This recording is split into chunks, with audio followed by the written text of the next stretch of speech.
as fans celebrate the World Cup and corporate sponsors rake in tens of millions of dollars in profits, a vast system of slave labor makes the event possible. Hello, guys, and welcome to another episode of Thinking Out Loud. Right off the bat, I want to apologize to you guys for not getting content out the last few weeks. I work in retail, as a lot of you guys know. It's the holiday season. Definitely getting my ass whooped a little bit. And outside of that, I've just had a lot of stuff going on with my own family, trying to make the holidays, something to remember for my little one, buying presents, wrapping presents. And maybe you guys can tell here, but I've been doing a little bit of work on the studio. I know I posted a quick little short for you guys on the YouTube Shorts, kind of showing you what it is. If you guys want some more behind the scenes content like that, I could show you kind of what I've been going on here. It's looking really good. I could do that, put that out for you guys. But other than that, guys, we can jump into the video here. Apologies if I'm a little stiff or a little awkward here. I am getting used to this new setup. I'm digging it, but it's going to take a little bit to get into the groove. And I've also had a neck injury recently, so even looking at the camera like this is absolutely killing me. But to get to the topic at hand for this episode of Thinking Out Loud, I know this is getting into the older part of news now, a little bit dated. But obviously, the last few weeks, the World Cup, the Qatari World Cup, has been making headlines. This World Cup was different for a lot of reasons. A lot of times these World Cups, they get hosted, in either more highly developed countries, post-industrial countries, or countries that are, considered more on their way up, such as China. Japan, Germany, Brazil. The World Cup usually gets hosted in places like these, and a lot of controversies come along with this World Cup being hosted in Qatar. There's been talk, discussion, articles going around about how the Qatari government may have very well bribed officials for the World Cup to have the World Cup in Qatar. I imagine things like that happen fairly regularly with any large sporting events because, they bring in hundreds of millions of dollars, all kinds of political clout for officials, both domestically in that country and in the foreign eye. They bring in foreign investment. So I don't really think that's necessarily anything new, but that's been a spotlight on that recently. The very nature that that the World Cup's been in West Asia, or otherwise known as the Middle East from the American lens, but the fact that it's been in West Asia, the fact that it's been in a Gulf state monarchy country, has also brought a lot of political and social controversy around it. We've also seen some issues with Palestinian rights. This is kind of one of the positive things we've seen coming out of the World Cup is, fans of the World Cup from all over the world really coming out in support of Palestine, like whenever there was an opportunity to, especially if they're talking to the Israeli press with the fact that the Israeli press has been in a Gulf state country at all has to do with the United States going on this tour of Gulf state countries, of Arab countries, trying to reach a point of normalization between Arab countries and Israel. So you had the Israeli media coming into these Gulf state monarchies, into Qatar, into these regions for, maybe the first time in several decades, with the attitude that, because the U.S. has kind of gone on this normalization campaign, maybe we can start to be accepted in some of these Arab countries. And what we saw all over a lot of media is, free Palestine signs, slogans, and then especially whenever people talk to Israeli media, either they refuse to talk to them, including athletes and officials, and fans, they just walk, Israeli media, no, don't want to talk to you guys. We also saw people waving Palestinian flags on camera with Israeli media. So, that was a real positive thing coming out of the World Cup. But with all of the sort of political issues going on, the controversy going on with the World Cup, one of the things that we maybe heard a little bit less about is the system of indebted servitude, or essentially modern day slavery, that countries like Qatar have used to kind of finance or fill the labor vacancies for the World Cup. It's something known as the Kafala System, and we're going to get into this article right here and discuss it. The article we have here says the human cost of the Qatar World Cup. Migrant workers brought in under the sponsor system to build and guard the new football stadiums, hotels, and malls are overworked, in debt, and trapped in the country. So this Kafala system is something that's been around in Gulf state monarchies for quite a lot of time. It's been covered by human rights watchdog groups. And essentially what it amounts to, and we'll do some more discussion with the article here, try to give you more details, is, companies in these Gulf state monarchies, Saudi Arabia is the biggest one to do this, but Qatar is a pretty substantial instigator of it as well.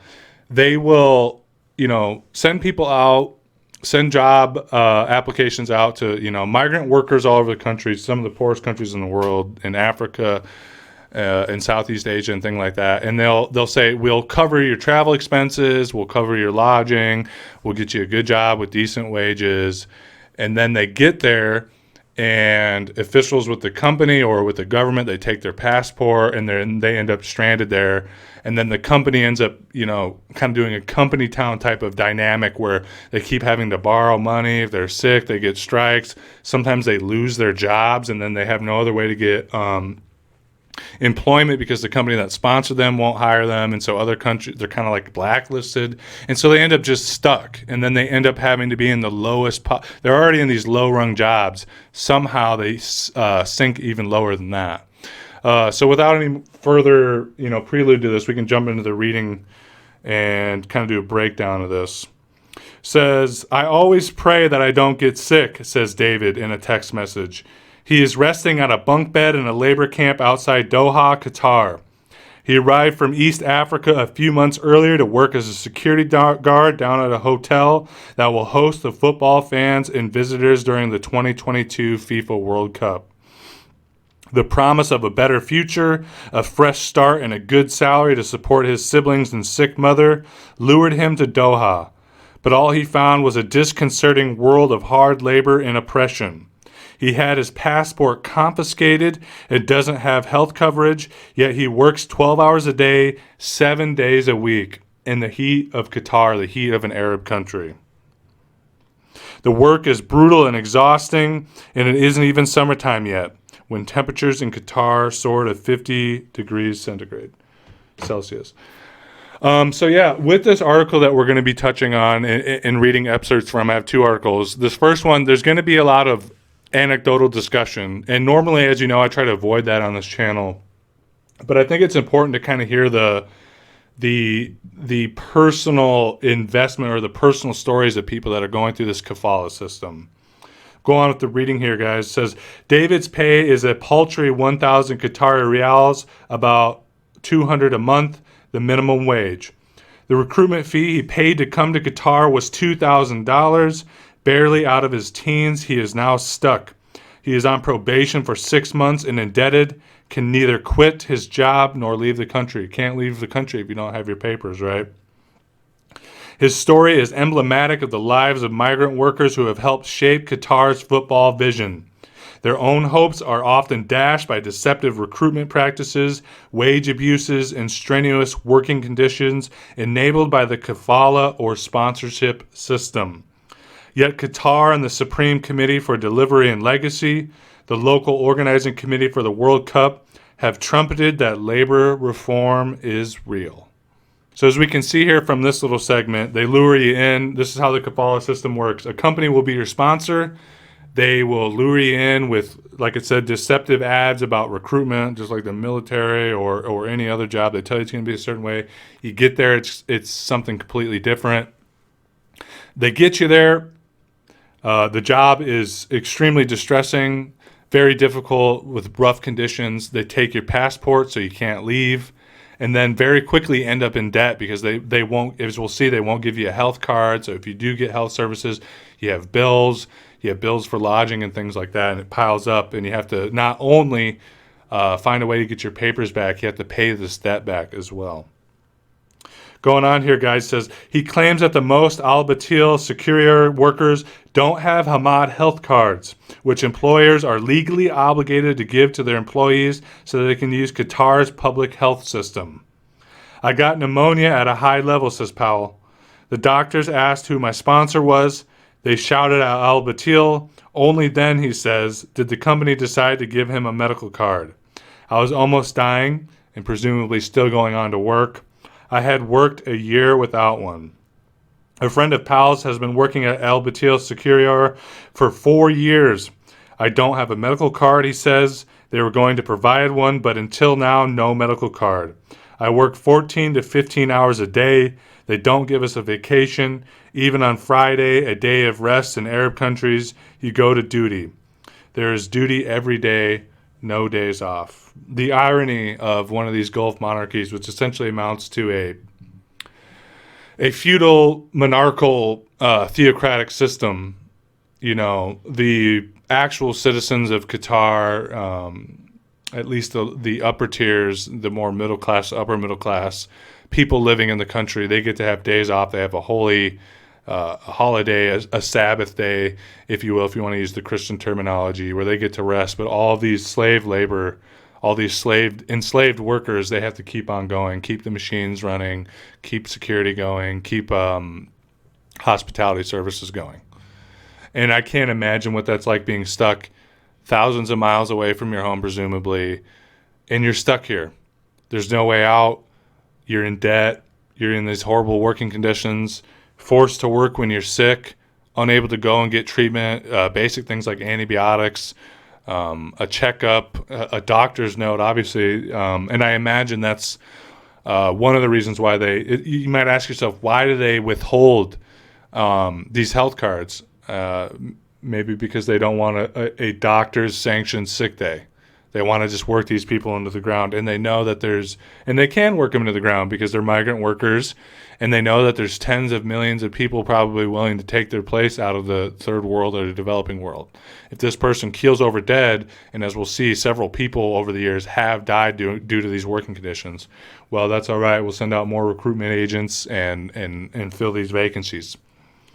Some more reading here, guys. Says, Kenya is home for the two friends. Powell paid a recruitment agent $1,200 to come to Qatar, where he says he has encountered inhumane working hours and arbitrary deductions from his salary. His passport was taken on arrival, and he has never seen it again. Al Batil, he says, dismissed him when he picked up an unopened bag of rice that had been thrown away outside a supermarket where he was standing guard. Low on money, Powell says it represented food on the table. He has had to hustle ever since, working at glass and metal factories. So again, this is what I said earlier when I was kind of giving the outline, the introduction and outline for this. You are brought there by the good graces, so to speak, of a private corporation or a private individual, say for maid services and things like that. And then they take your documents.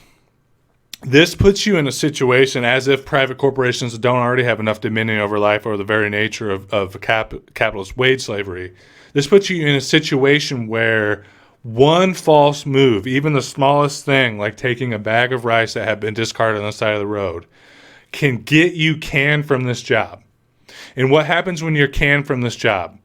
You can no longer pay your debts. You presumably have no more access to the healthcare system because they probably revoked that card. That card is no longer considered viable. Then what happens? Then you're pushed into the incredibly dangerous sort of gig work, sort of factory work, the absolute dregs of society, the jobs that nobody wants, right? If you thought hospitality management, hospitality servicing, 14 or 15 hours a day in terrible conditions wasn't bad enough, imagine a glass factory in a developing country like this, right? Absolutely terrible. So this is what it is, guys. You end up getting there, you're stuck there, and then you end up being pushed into even lower rung jobs. And as we'll see later on, this is affecting millions of migrant workers from all over the world. And we'll see here, too, there's these recruitment agents that they go to these different countries, and it's almost like they're it's almost like they're slave catchers, or people that would be quote unquote shanghaied back in the day, where they'd get a sailor, some random pedestrian, incredibly drunk, blacked out, maybe get some opium in his body, and then they'd dump him down a hatch, and then he'd wake up in Shanghai. Right. It seems like a very similar thing, also, but through this like kind of corporate veneer. And obviously, they're not drugging these people, but they completely duped them. And as we'll see, these recruitment agents make a share of the proceeds. They make a commission, so to speak. Going on here with the reading, says, without a no objection certificate from Al Batil, it was difficult for Powell to find a new sponsor in proper employment. Like we said, he get pushed these bottom dregs. He filed a complaint online with the Ministry of Administrative Development, Labor, and Social Affairs, but got a message saying his request had expired. He then went to the Labor Ministry seeking a solution for a new sponsor, to no avail. And we can imagine, just like any corrupt capitalist bourgeois democracy, in this case it's a monarchy, a lot of times the bureaucracies or the oversight committees or bureaus that are supposed to watch over this sort of stuff, they're in bed with these companies. This company will grease your palm with a few greenbacks, and then buoy down the system, gum up the works, make sure that as few workers are serviced as possible, and this only amplifies the sort of humanitarian disaster that comes with this. It only makes it worse, because then not only are they stuck with all these issues that we've already talked about, then there's really no help from them, not even through government services, right? Qatar's migrant labor force is made up of more than 2 million people who fall at the bottom of the societal pyramid. 2 million people. As we'll see, that's more than the population or the official citizenry of Qatar. With Western migrants in the middle and some Qatari family clans at the top, the latter control the policies and wealth of the nation and decide the fate of those less fortunate. I mean, I know that they paint it like it's because it's one of these theocratic monarchies, but we all know it's not a whole lot different here in the U.S. And I'd like to discuss at the end of this video how, while U.S. officials and human rights groups will kind of condemn this, a lot of times they'll turn a blind eye to our own migrant labor system, which in a lot of ways is just as bad. Going on with this reading, who will not attend World Cup football matches at state-of-the-art venues or sleep in luxury hotels they helped to build. Qatar and Doha were transformed in 10 super accelerated years at an estimated cost of $220 billion. $220 billion, but they have to rely on $2 million or 2 million individuals of essentially indebted servitude of slave labor. And if that's not a prime example of how profit of the wealth of the bourgeoisie is essentially just stolen wages, the vampire-like nature of capital. $220 billion, and you have 2 million slaves living in this country. That's all just surplus labor value, expropriated, sucked out of these workers who are living in terrible, inhumane working conditions and living conditions. But the decade-long build-up to the World Cup has been a public relations nightmare for the hosts, with accusations of corruption, the funding of terrorist groups, a haven for slavery. Clearly, the perceived lack of football culture, allegations of labor and human rights abuses in particular have persisted, tarnishing Qatar's image.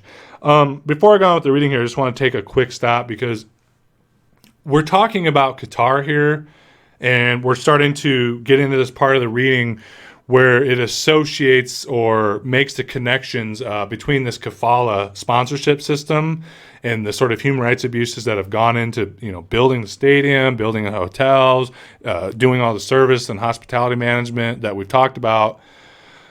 But in a sense, despite this kind of outlier system of what amounts to codified indebted slavery, every sporting event like this, from the Olympics to the World Cup to whatever it may be, all these sporting events, these mass spectacles, have huge amounts of human rights abuses, from displacement of people living in a certain area, so that area that was maybe low income housing at one point, or a ages old neighborhood that working people have lived for multiple generations, displacing those people, moving them out of there, oftentimes into shanty towns, so they can build it up with these big, hotels, bars, restaurants, entertainment, strip clubs, whatever it may be. You have that aspect of it, and then you obviously have the issue of wage slavery. Sometimes, like in this instance, they announced Qatar, the World Cup was going to be hosted in Qatar about 10 years ago, which seems like a lot of time, but when you have to potentially build a massive stadium and all these hotels and things that are going to hold and service thousands and thousands of people, you have to build so fucking quick. So the construction workers and the contractors and the people that are supplying lumber and raw materials to build these things, they are working in terrible and fast-paced and dangerous conditions. Okay, so this isn't just, even though we're talking about the Kafala system because it is essentially modern day slavery, not just wage slavery, modern day slavery where a corporate sponsor essentially owns you, right? De facto, if not de jure. While we're talking about this Kafala system and focusing on Qatar, I want to be clear that this, what should we call it, spectacle industrial complex results in the destruction and degradation of millions of human lives, right? Let's go on with this reading here, guys. It says, but the Guardian reported in 2021 that 6,500 South Asian migrants have died in Qatar since 2010. Okay, so when I first read through this, I guess it didn't register with me that it was 6,500 people dead, just from South Asia that we are aware of, right? 6,500 South Asian migrants have died in Qatar since 2010, with 37 deaths linked to the construction of the World Cup stadiums. This ignited renewed media scrutiny and a wave of protest from football federations and players in Scandinavia and Western Europe. In a recent report, human rights group Amnesty International reviewed the non-Qatari death toll between 2010 and 2019 to be 15,000, but focused attention on the extremely high rate of unexplained deaths, which ran at about 70%. So obviously this is just listing, deaths of non-Qatari citizens, migrants, working in Qatar. It could be anything. I mean, it could be a heart attack. This is just all the deaths in general. But the way that Amnesty International is looking at it, the way these statistics are looking at it, that 70% of those 15,000 deaths are unexplained, right? Like there's no good explanation for it, okay? And given that reality, we can make an assumption that the reason why these people are dying is due to the working conditions or due to the lack of access, as we saw in the earlier case, to the public health system. So we could call them excess deaths, deaths that did not need to happen, deaths that either have a direct correlation or indirect correlation to the system of migrant labor, to the Kafala system. If they had been in their home countries or in a position where the working conditions weren't as bad, we can make the assumption that they would have lived, right? So from 2010 to 2019, 15,000 people have died. 70% of that, it can be tied to the essentially slave labor system of the Kafala system. That's absolutely insane. And, we've had discussions on this channel before about, like how are chocolates produced and how that's done with what amounts to child trafficking and child slavery. And this is why I wanted to bring up this article, because it's just another example of how, one, capitalism is inherently built on slave labor, on free labor, on primitive accumulation, the theft of value. Surplus labor value is stolen. And it's stolen from wage workers. But when you have indebted servitude like this, where you're paying people less than enough to live on, and they're stuck and they have no choice, you're essentially, or like prison labor here in the United States, you're getting 100% of that labor value, damn near. If you're not getting 100%, you get 99%, you get 95%. So all of capitalism is built on this system, the system of exploiting workers, of getting as much labor as humanly possible, as much human labor value as possible for free. That's what it's built on. But beyond that, I just want to use this as an example to explain, like we did with the episode about chocolate, about the slave labor around chocolate, is all of our modern systems are built on new systems, new forms, new brandings of slavery, right? We could make the case that gone are the days where they go and snatch people and throw them in chains. That does still happen, although it happens, I guess we can assume, per capita quite a bit less than it did, say, 300, 400 years ago. But still, all it did was change. Here in the U.S., we have the prison industrial complex, where people are locked up for nonviolent crimes. Then they're put into prisons for years and years and years, where they work essentially for free for private corporations, right? We have instances closer to what we think of as original slavery, where children are trafficked, people are snagged, people are stolen. We've all heard of the open air slave markets in Libya as a result of the attempted regime change, or really just the complete destruction of the Gaddafi government in Libya. So we have that more classic form of slavery that still exists, and then we have this Kafala system, which we'll see many, many countries around the world use something like this to kind of fill these vacancies of jobs for corporations that don't want to pay a living wage to their own citizenry, right? Let's go on with this here, guys. Employers love it. Go figure. At the heart of it all lies the Kafala system that is prevalent in Gulf countries. In Arabic, Kafala literally means guardianship. It's pretty bleak. It ties a quote-unquote foreign worker to a sponsor who yields unchecked powers over migrant workers, allowing them to evade accountability for labor and human rights abuses, and leaves workers beholden to debt and in constant fear of retaliation, according to Human Rights Watch. But Nicholas McGeehan, one of the founding directors of human rights organization Fair Square Research and Projects, disputes this. Kafala has been eliminated in law, but kafala is a lot more than a law. It's an entrenched social practice that dates back to the 1920s and 1930s.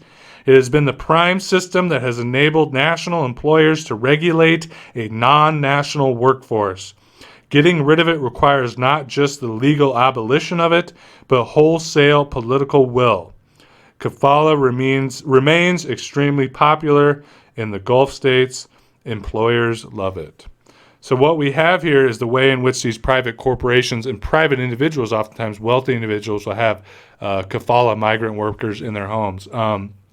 What we're looking at here with these last two segments of the article that we discussed or read is the way in which this is allowed to persist, despite the fact that human rights organizations have called it out for what it is.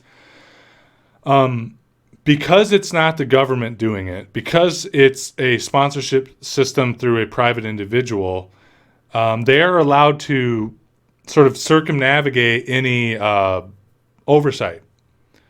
The government can say, oh, this doesn't have anything to do with this. It's a private corporation. It's a private individual. It's an entrenched cultural practice, right? This is how they flout sort of having any sort of real consequences or any sort of real reform happening. Because the government can come out and say it as it has is, oh, we've gotten rid of that.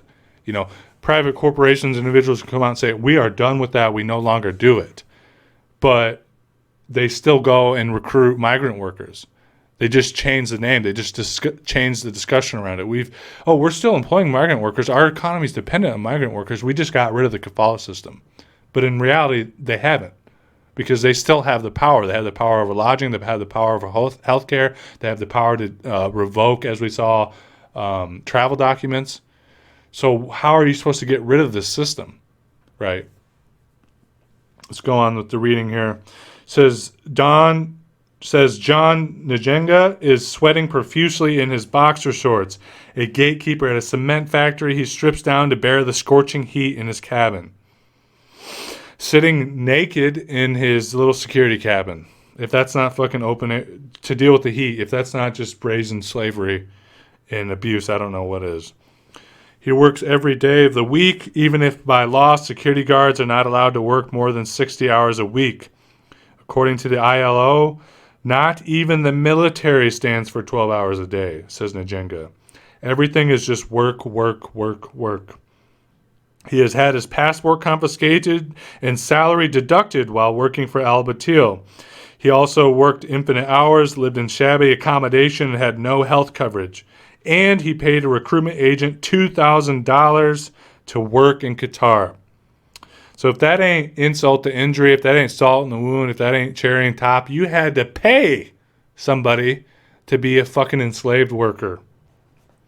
On arrival, his recruitment agent's signature was at the bottom of a new labor contract. Quote unquote, I realized I had been doomed from the very beginning, says Njenga. So that's what we talked about earlier, is these recruitment agents go out.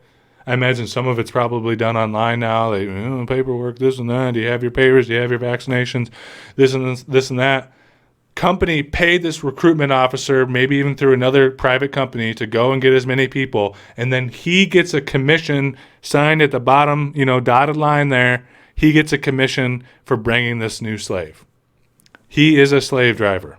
He is a slaver. He's a slaver in a corpo suit. Crazy. These things just shift. They just change a little bit.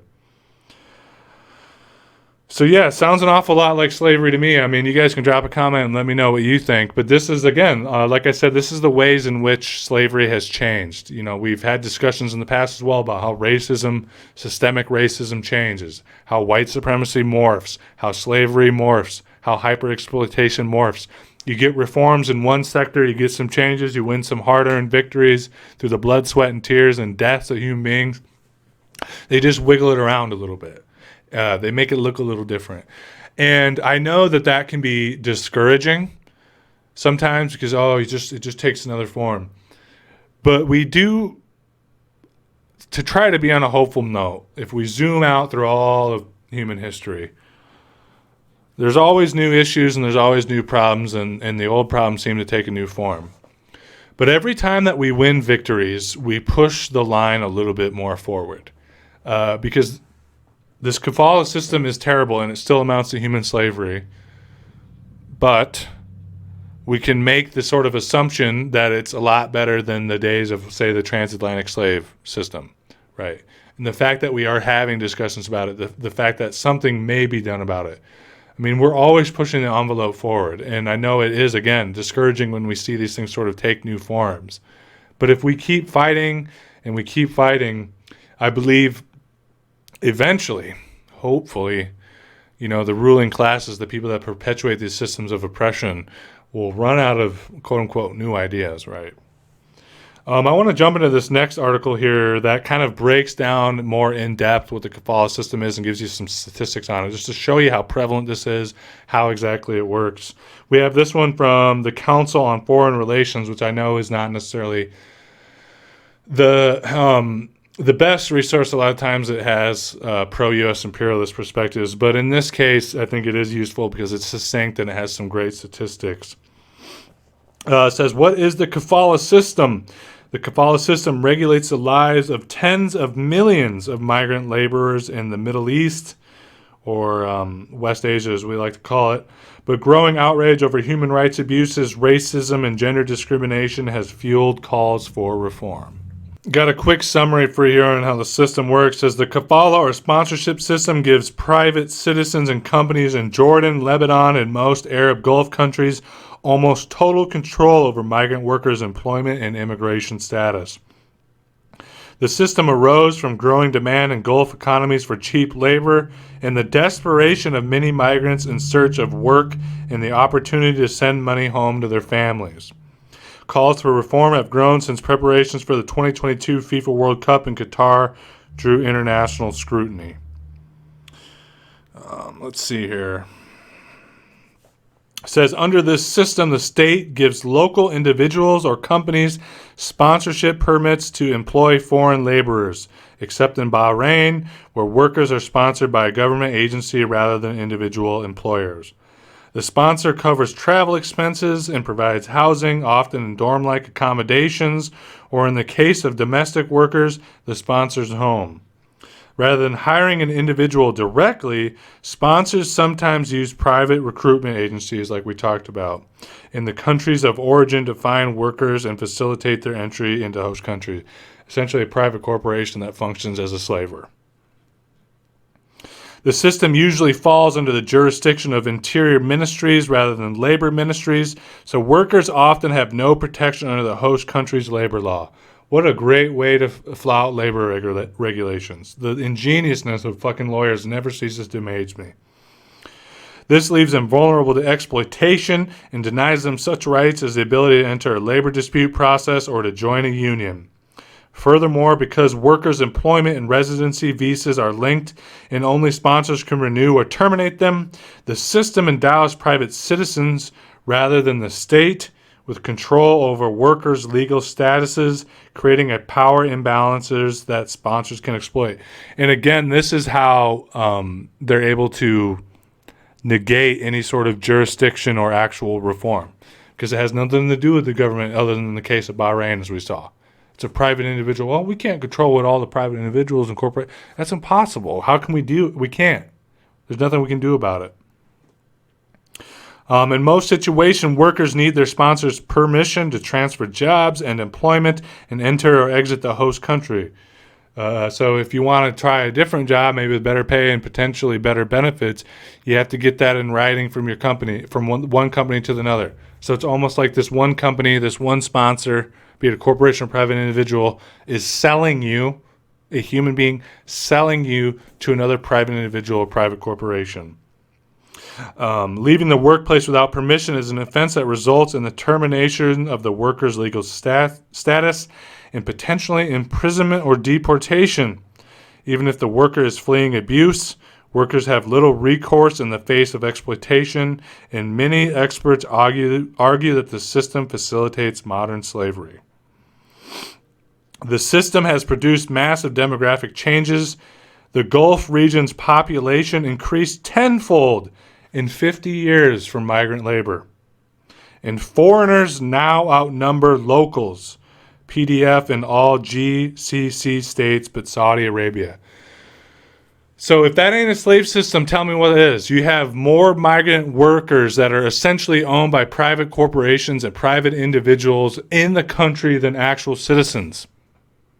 Like in Haiti or like in the South during the planter era in the United States. That's a slave system. That's a slave society when you have more slaves per capita than actual citizens. Citizens with legal rights. Citizens with legal protections. Citizens with, human rights. You have more slaves that are not, more enslaved workers that are not covered by that umbrella of human rights and citizenry than you do actual citizens that are covered by the umbrella. It's absolutely insane. Restricted movement and communications. Employers regularly confiscate passports, as we saw, visas and phones as well. No way to contact the outside world. And confine domestic workers to their homes. Non-domestic workers often live in overcrowded dorms, which puts them at a greater risk for contracting illnesses such as COVID-19. Many lack adequate health care. Confine domestic workers to their homes or live in overcrowded dorms. Overcrowded dorms sounds like a polite legalese word for slave lodgings. That's what that sounds like to me. Debt bondage. Although most host countries require employers to pay recruitment fees, these often get passed on to workers. Yeah, we paid for you to get here. We paid for your visa. We paid for your airplane ticket or boat ticket, train ticket. But we're going to have you pay us back. And guess what? You can't do anything about it because you can't go to the labor board. They then take out loans to pay them back or become indebted to the recruiter, and then obviously it comes out of your wages. Employers sometimes reduce or withhold workers' wages ostensibly to pay off recruitments, but sometimes as punishment. Forced labor. Experts say deception or coercion by recruiters when enlisting workers can amount to forced labor. Contract substitution is a common tactic in which workers unwittingly accept poor wages and working conditions, by signing multiple contracts, some in languages they don't understand. Visa trading. Sponsors sometimes illegally sell a worker's visa to another employer while remaining the official sponsor. That's like back in the days of American slavery, when, say, your crops weren't doing too well, you were a slave or a plantation owner, your stuff wasn't doing too well, or you just didn't need that many laborers, but you didn't want to sell off any slaves, you say, oh, okay, let me lease these human beings to you for the season since you're behind in cotton picking or sugarcane harvesting. It's exactly what that is, what they call visa trading. The new employer might not keep to the same terms as the original one, requiring different types of work or providing lower wages. Irregular residency status. Workers depend on sponsors to remain in the country legally because sponsors can invalidate their statuses for any reason, which is a very similar situation in the migrant worker caste system here in the United States. I mean, all of our produce production, much of our agricultural distribution is all done from migrant workers from Latin America that have a green card or a visa. They're allowed to work here for the season. If you fuck up, if you try to form a union, if you have any kind of, disgruntlement, well, goodbye, see ya. Your visa's gone. We have millions of indebted or desperate workers in Latin America that'll be glad to take your spot. So again, like I said, I wanted to have a discussion about how we can talk about how terrible this Kafala system is because it's legalized slavery. Do we not have the same fucking system here? Right? We have the same fucking system here. And we have enforcement agencies like ICE that enforce it. ICE will turn a blind eye to hotels that are using migrant workers that are being abused and being paid subpar wages. Migrant workers for produce harvesting, all this stuff. I mean, you guys know how it works. They'll ignore it because they know that it's good for private corporations until the employer has an issue. Until the employer has a labor issue. These people are starting to talk like they're communists and want you to come in here, bust them up. Don't take all of them. I don't want to start from scratch trying to recruit all these people. But, round a few of them up and deport their ass, put them in cages on the border. Send a message to the rest of them, keep them afraid. That's how it works. So we have a very similar system here in the United States, right? Just maybe with different legalese language. Gender-based discrimination is also rampant. No surprise. Domestic workers, usually women, face the most abuse, including sexual violence, and you're stuck in the home with these people. So you can be raped every day for fucking years, no phone, no visa, no escape, no contact with the outside world. There has been documented incidents of this where essentially these domestic workers, a maid, a nanny, or whatever, they essentially become sex slaves for the private individual who has power over this individual, this migrant individual, because of the Kafala system. But victims often choose not to report, afraid to upset their sponsors or even be charged with the crime themselves. Certain countries, such as Kuwait and Qatar, have imprisoned female workers for extramarital sex, even in cases of rape. So you come forward, you finally go to police because you can't handle being raped and beaten anymore, and then they slap the cuffs on you and put you in prison. Oh, that's what you get for speaking up. It's sick. I'm sure a very similar thing, again, happens here in the United States with migrant workers that get a visa to be nannies and maids, usually Mexican or Latin American workers. So let's not be on our high horse either, huh? The gendered abuses of the Kafala system are especially worrisome given that in some countries such as Lebanon, women compose the majority of Kafala workers. Insane. Just a little bit more here, guys. I just want to read this last part and show you a couple of graphs, kind of give you the scale of what this system is like. Who does the Kafala system profit? Despite the potential for exploitation, workers accept jobs in Kafala host countries, often because they offer higher pay than jobs in their home countries. Many workers then send remittances home. which the World Bank notes can help alleviate poverty in low and middle income countries. I'm sorry, guys, I'm doing a terrible job with the reading today. In 2019, Kuwait, Saudi Arabia, and the UAE were among the world's top 10 sources of remittance. So some of the most workers going into a country and then sending money back home because it's excruciatingly poor back home. Some of the biggest countries where the most of that is happening is in these Gulf Arab countries. Proponents say facilitating easy legal entry to the region makes migrants less vulnerable to human smuggling.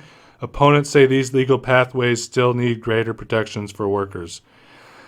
I mean, I guess, but this is something I want to talk about too here before we end the video. It's legalized slavery. It's really not that much different than, I guess the conditions have to be by the very nature of it, somewhat better than human trafficking, because just the nature of that being, unreported, being in the black market, being in the criminal underworld. I mean, you could be shot in the head, and what's in that scenario? I mean, but still, it's marginally better. But I want to have a discussion about this. This whole thing here says jobs in Kafala host countries they take these jobs because often they offer higher wages and pay than the jobs in their home countries, and then they send the money home.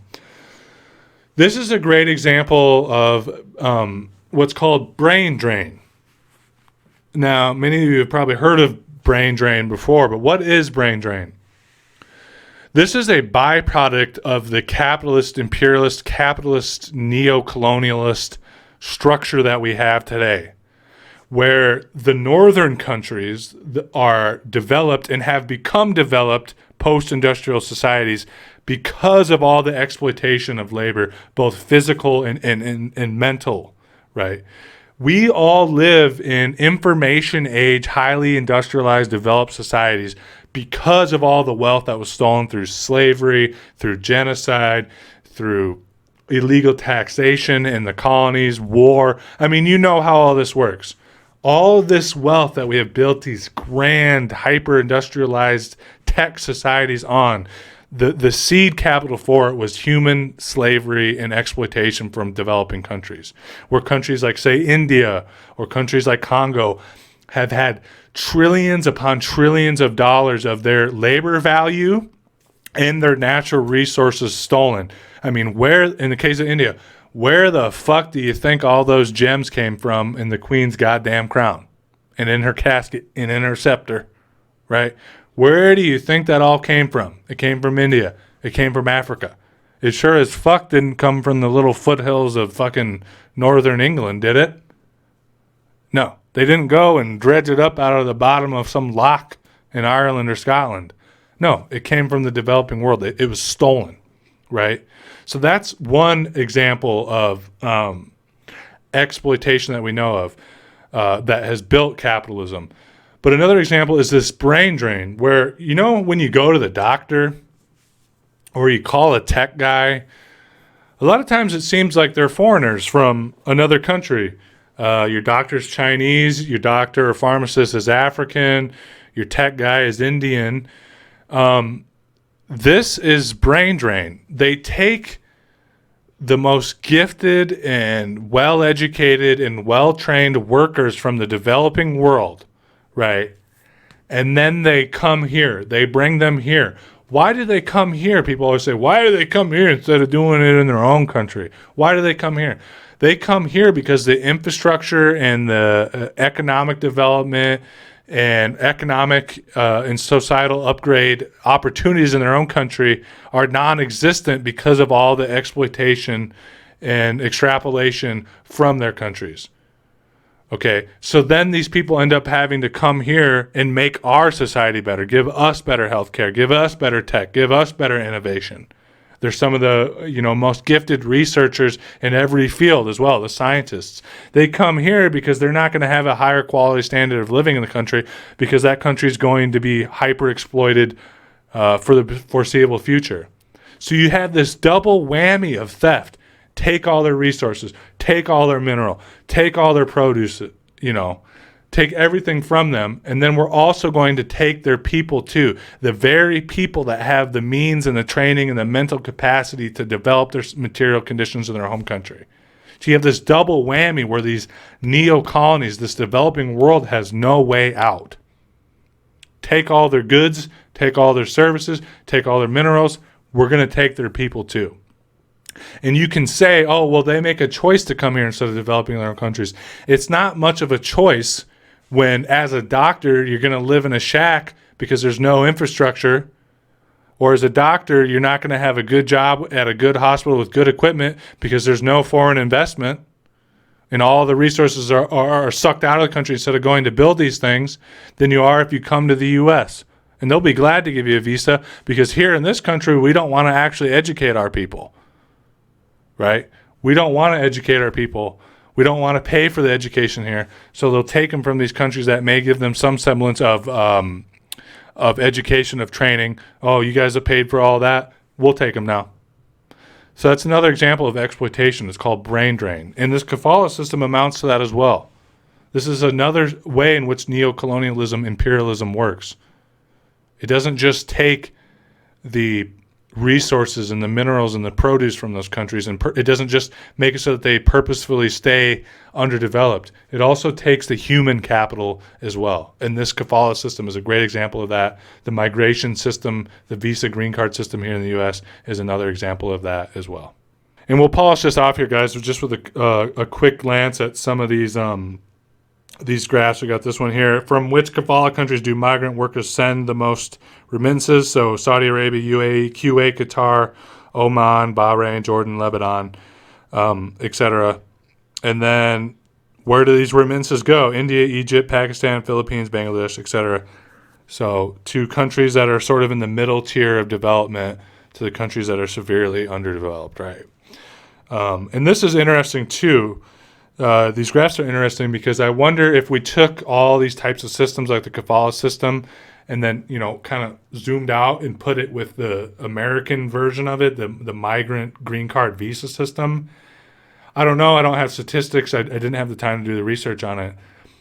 But my heart and my mind is telling me that the U.S. system of migration exploitation, of brain drain, of modern legalized indebted servitude slavery, I bet the dollar values are much larger than any one single country in these Arab Gulf countries, but maybe even several of them combined.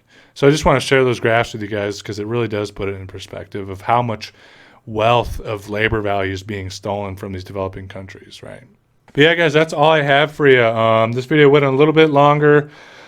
I'm sorry if it maybe wasn't the best video. Like I said, I've got a really fucked up neck right now, and I'm in this weird kind of new setup. So I'm like, my equipment's over here, camera's over here. So I'm kind of like, trying to look suave on camera for you guys, but probably just look like a cartoon character at this point.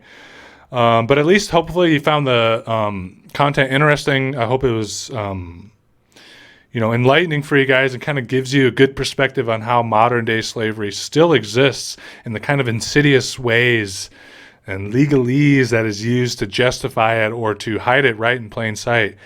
And also to touch on how our modern standard of living is rooted in these things and how our spectacle culture, the Roman Colosseum was built on slave labor. It was built presumably by slave labor, and it was managed and facilitated, and the entertainers were filled with slaves. And really, 2,000 years later, due to the way in which capitalism works, it's not much different now.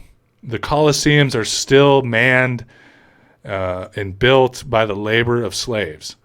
And I don't know that that's really going to change in the near future unless we can envision a world without capitalism, without these sort of hierarchies that allow, private individuals and corporations and the owners of wealth to justify it in the eyes of the world. Yeah, guys, as I said, that's all I have for you. Drop a comment. Let me know what you thought about the content. If you have any more information about this, this is a topic that really interests me. The plight of working people all around the world and the ways in which old systems like slavery continue to morph like some sort of Lovecraftian monster. If If you have anything else you want to put me on to regarding this discussion, more information about the Kafala system or other ways around the world that slavery continues to persist, drop a comment. Let me know about that. I'd really appreciate it. But again, guys, as always, it's great hanging out with you. And I'll see you again soon. And I love you very much.